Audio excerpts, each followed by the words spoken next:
আজকে রান্না করব তেল পটল, গোটা পটল, পেঁয়াজ, টমেটো, কাঁচা লঙ্কা, আদা, রসুন। গ্যাসটা আগের থেকেই ধরিয়ে দিয়েছি।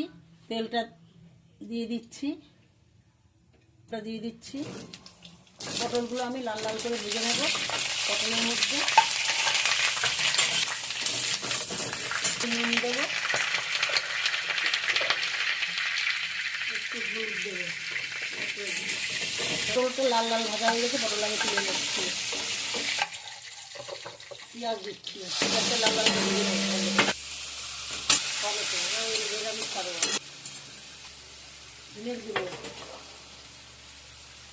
জিরের গুঁড়ো, কাশ্মীর লঙ্কার গুঁড়ো, বন্ধ করবো। বন্ধ বন্ধরা মাংস